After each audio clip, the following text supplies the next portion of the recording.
Estamos en comunicación con Hannah Beris, ella es periodista uruguaya israelí, para hablar acerca de este tema. Hannah, muy buenas tardes, ¿cómo estás? Muchas gracias por Hola, estar del otro lado. Queremos saber la situación gracias por llamar. actual. La situación es muy compleja. Ustedes, ante todo, han irrumpido con la noticia sobre las nuevas alarmas en el norte hace corto rato. No es la primera vez en los últimos días. Todo el tiempo hablamos de la pregunta, ¿verdad? Si Hezbollah abre un nuevo frente masivo para imponer a Israel una guerra en dos frentes. Si bien no podríamos afirmar que esta es la guerra de gran envergadura que Hezbollah hace tiempo quiere lanzar contra Israel, y que en cierta medida, perdón que mueva un poco la cámara, Ujú. en cierta medida estaba disuadido de hacerlo, pero evidentemente siempre estuvo tirando de la cuerda. O sea, no está claro si piensa ahora sí lanzarse a una guerra de gran envergadura contra Israel, pero lo claro es que la situación ya requiere la alerta máxima de Israel también en la frontera norte. Han sido numerosos los incidentes en los últimos días, siempre iniciados del lado libanés. Y digo libanés y no solo Hezbollah, porque si bien Hezbollah es sin duda la fuerza armada más poderosa del Líbano, esta organización terrorista pro-iraní que es parte del gobierno libanés y que impone su agenda, digamos, una agenda extraña, es el brazo de Irán en el Líbano, una agenda extranjera, quise decir, al país que era antes la Suiza del Medio Oriente, le llamaban, y con eso arriesga a su población. Y Hezbollah hoy reivindicó todos los últimos disparos. También hay células palestinas de la organización terrorista palestina Hamas en territorio libanés, las hay también de la Yihad Islámica. O sea, vienen del Líbano, pueden ser de diferentes afiliaciones los de hoy, todos reivindicados por Hezbollah. Esa reivindicación explícita y abierta es sin duda una señal o un motivo de preocupación para Israel. Yo pienso que debe ser para la población del Líbano también, porque quiere decir que Hezbollah sigue tirando de la cuerda, o quizás que ya decidió sí abrir un frente masivo. Evidentemente la dinámica de las próximas horas, los próximos días lo aclarará. Todo esto mientras en el sur siguen cayendo cohetes disparados Ujú. por los terroristas desde la Franja de Gaza, y como tú bien has dicho antes, jamás trata de interferir en el desplazamiento de los civiles palestinos del norte al sur, desplazamiento que responde a la exhortación publicada por Israel para poder atacar en esa zona la infraestructura de Hamas, minimizando el riesgo de daño a los civiles no involucrados. Ujú. Pero Hamas trata de bloquear. Yo te diré, no me sorprende en absoluto, Hamas siempre estuvo dispuesto a pelear hasta el último palestino. Arriesga al pueblo para su agenda terrorista. Hannah, a ver, contemos un poquitito la situación y desarrollemos. El ejército de Israel armó un corredor humanitario para que los ciudadanos de Gaza puedan trasladarse y salgan sanos y salvos de la zona en conflicto. Y sabemos que del lado de Hamas hicieron estos bloqueos con distintas barricadas, utilizando a los Así es. ciudadanos como escudos humanos. Sí, en tu tono de persona normal, viviendo en democracia en el mundo libre, hay una sorpresa muy comprensible. Ujú. Acá, lamentablemente, ya estamos curados de espanto, aunque debo reconocer que lo del sábado superó el espanto que todos conocíamos y podíamos concebir, y en cierta medida también los grandes conocedores de lo que es el terrorismo de Hamas, de todos modos quedaron sorprendidos por la magnitud del horror tipo ISIS, no hay Ujú. ninguna duda. Ujú. Hay videos que te diría que a mí me da cosa publicarlos, porque son tan horrorosos. Tengo miedo que algún niño los mire. Ujú. Es un horror lo que hicieron. Ahora, Israel, eh, según recalcan las autoridades, recalcan el propio ejército, yo estoy segura que gente que ve las imágenes de destrucción de Gaza, que por alguna razón son casi las únicas que se transmiten y poca del horror que se vivió en Israel, dicen, ven la destrucción, perdón, que el viento acá, Ujú. ven la destrucción en Gaza y dicen, no, estos hacen todo sin ningún límite, no les importa el derecho internacional. No es cierto. Según el derecho internacional, concretamente el protocolo primero de la Convención de Ginebra de 1977, por dar un ejemplo, todo, toda instalación, toda estructura civil que es utilizada con fines militares, sea de parte de un ejército soberano, esto lo estoy agregando yo, o de parte de una organización terrorista para atacar al vecino, se convierte automáticamente en un blanco militar legítimo. Y yo agrego, no está dicho explícitamente en la Convención de Ginebra, ¿qué quiere decir un lugar civil, una estructura civil? Una escuela, desde donde han en repetidas ocasiones los terroristas disparado hacia Israel.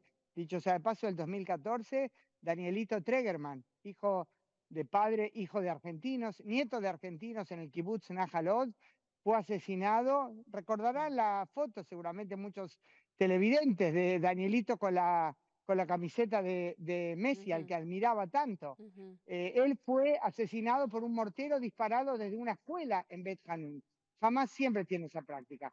Pues, ¿qué quiere decir lugares civiles convertidos en blancos militares? Si los terroristas los usan con fines militares, puede ser una escuela, una mezquita, una casa particular, hasta un hospital.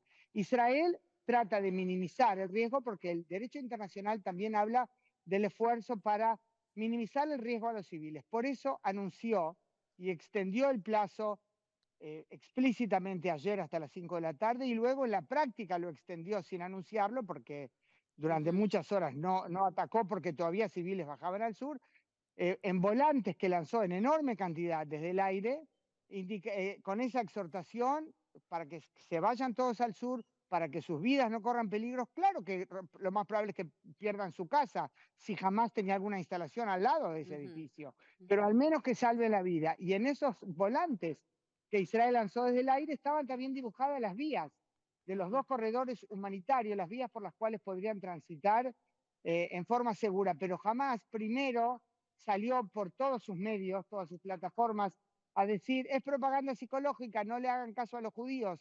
no es cierto, es Ujú, para poder matarlos en el camino. ujú. El propio portavoz del ejército israelí, un brigadier general, salió a hablar en Al Jazeera, imagínate, el portavoz del ejército israelí hablando en la cadena más Sí. popular del mundo árabe, a decir a la gente, no es propaganda, es en serio, no le hagan caso a Hamas que los usa a ustedes el pueblo, vayan hacia el sur para salvar vuestras vidas. Y mucha gente hizo caso, algunos porque simplemente les habrá inspirado confianza, otros simplemente por temor, y otros porque conocen el paño en el cual están envueltos con lo que hace Hamas no en favor de su pueblo. Una trágica situación para Israel y para los palestinos. Hanna, ¿por qué es tan difícil para los ciudadanos salir de Gaza? ¿Por qué no pueden escapar de ese Bueno, sistema? ante todo, yo pienso que la pregunta principal, te diría al respecto, habría que planteársela a Egipto, ¿verdad? Ujú. Porque todo el mundo habla del el bloqueo, el sitio, ¿cómo es esa frase tan conocida? El campo de concentración más grande del mundo, dicen algunos, eh, una ofensa a la memoria de 6 millones de judíos que pasaron el holocausto, perdonen los ruidos de fondo, estoy en la calle, eh, hablar de campos de concentración de Gaza. Eh, Tiene los pasajes cerrados cuando hay terrorismo, los pasajes que conectan con Israel. Pero hay otro pasaje al sur, el pasaje de Rafah, que conecta con Egipto. Ujú. Sería interesante analizar por qué Egipto no permite la entrada masiva de los palestinos, porque conoce lo que hace Hamas. Sabe que terroristas se mezclarán entre los civiles Mm. y no quiere arriesgar a su territorio con ese aluvión de gente, muchos seguramente civiles inocentes, a los que yo les deseo vida y paz, y sabe también que entre ellos habrá terroristas. Ahora todos estos pasajes, el pasaje de Erez en el norte, que es el pasaje para la gente, o sea, por ahí diariamente cruzaban 17.000 trabajadores palestinos, y tiene que ver las fiestas, hay videos muy interesantes de cómo celebran los palestinos cuando reciben un permiso de trabajo en Israel. Por Ujú. supuesto, si no hay antecedentes, ¿verdad?, de terrorismo en la familia o algo así, porque saben que eso es trabajar dignamente y traer el dinero para mantener a sus familias a casa. Por allí pasan también, por supuesto, los funcionarios de los organismos internacionales, ¿verdad? Y al sur está el pasaje de Kerem Shalom, por donde entran todos los días, no me acuerdo ahora en este momento el número exacto cómo estaba últimamente, hubo una época que era 1.200, otras centenares de camiones con mercadería, con todo lo que Gaza precisa. Lamentablemente, muchas veces jamás hizo uso de esas mercaderías para sus necesidades. Por ejemplo, materiales de construcción, que hubo épocas en las que Israel no permitió introducirlas a Gaza porque los usaban para los túneles. Después se trató de hallar alguna fórmula que se permita que puedan entrar para que, digamos, si organismos internacionales avalan que es para tal o cual proyecto de construcción, pero jamás siempre se las arreglaron para usarlos para los túneles y sus estructuras militares. Por ejemplo, fertilizantes químicos que pueden servir para la agricultura y pueden servir para cargas explosivas. Permisos de trabajo a gente que pasa por de trabajo o tratamiento médico. Recordemos, muchos palestinos reciben tratamiento en Israel. Yo he conocido personalmente, he entrevistado en hospitales israelíes palestinos llegados de Gaza, y a veces jamás manipuló a esa gente que precisa tratamiento médico en Israel para que traigan información o hagan pasar algo relacionado al plan de algún atentado. O sea que su agenda no es en favor del pueblo. Ahora, con esa situación no se puede esperar, creo yo, acá yo analizo con todo lo que conozco del terreno como periodista, pero acá me permito repetir un argumento que dicen también los voceros oficiales israelíes. Nadie puede pretender, al menos no alguien con pensamiento normal, que Israel tenga las puertas abiertas a Gaza cuando de Gaza salen atentados contra Israel. En enero o febrero del 2001 fue la primera vez que lanzaron cohetes hacia comunidades civiles. En el 2005 Israel se fue totalmente de Gaza. Hace 18 años que no hay ni un soldado israelí en Gaza. ¿Por qué siguen los cohetes? Porque el objetivo de Hamas no es aportar a la población palestina, que tanta ayuda precisaría de gobernantes responsables, sino eliminar a Israel y, si no puede, tratar de dañarla lo más posible. Por eso Israel no puede permitirse tener las fronteras abiertas como si del otro lado fueran suizos.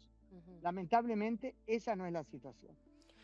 Sí, más sabiendo que, a ver, la relación con los ciudadanos de Gaza es continua porque muchos gazatíes cruzan diariamente a Israel para trabajar, para Es hacer lo que compras. mencionaba Y de... claro, y también No, que... hacer compras no, hacer compras no. Hubo años en los que sí la frontera Ujú, estaba abierta a los dos lados, me ujú, imagino que igual con un control de seguridad, pero mucho más abierta que ahora. Ahora los que pasan son con permisos muy ordenados. Yo mencioné lo que vos ujú, mencionás ahora también, los 17.000 trabajadores ujú. palestinos que entran diariamente, lo cual por supuesto da digamos, es como una inyección de normalidad, ¿verdad? Que traen dinero a sus casas.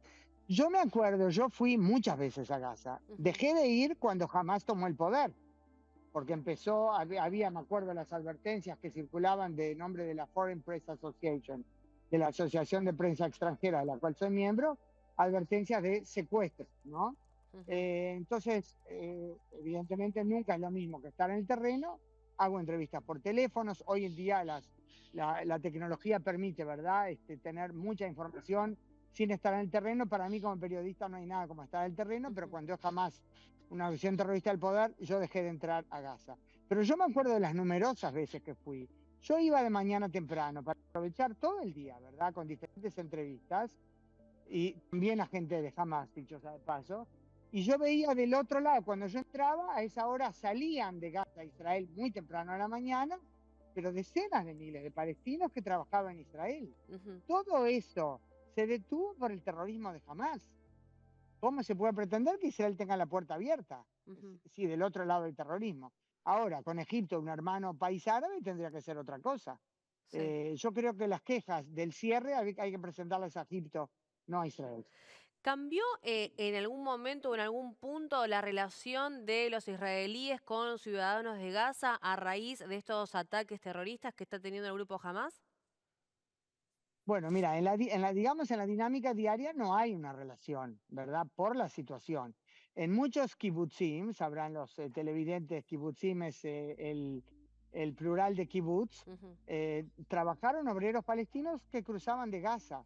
Y me acuerdo compañeros, amigos míos, uruguayos, argentinos, todos también israelíes, me contaban sobre mucho tiempo también después que jamás tomó el poder, aunque los problemas existían ya antes, no solo desde junio del 2007. Fíjense cuánto tiempo hace que jamás es el responsable que actúa en forma irresponsable. mm, Y me decían en los kibutzim algunos compañeros que trataban de mantener contacto, de ver cómo podían hacer llegar ayuda a los trabajadores, gente de bien, que quería mantener a su familia, pero que en determinado momento le dijeron no nos llamen porque nos arriesgan, si ven que estamos hablando con alguien de Israel. Es un problema. Esto me hace acordar, bueno, si no me voy a ir por las ramas, pero siempre cada cosa me hace acordar otra situación de una ujú, entrevista de 1000 ejemplos que tengo. pero casos concretos, ahora no me acuerdo el nombre, pues no quiero citar equivocadamente, pero en un kibutz alguien me comentó de una persona con la que estaba en contacto y, o sea, porque había trabajado en el Ujú. kibutz y le decía, no puedo estar más en contacto porque me van a pedir que vaya y que haga un atentado para jamás. O sea, esas situaciones horripilantes que uno dice, pobre gente, pero la culpa la tiene jamás. ¿Por qué tiene que, ¿por qué tiene que ser esta la situación? Ujú. Israel se retiró de Gaza el 12 de septiembre del 2005. Yo estuve el día de la retirada. Y al día siguiente entré de nuevo, por supuesto, entré muchas veces más porque jamás tomó el poder en junio del 2007.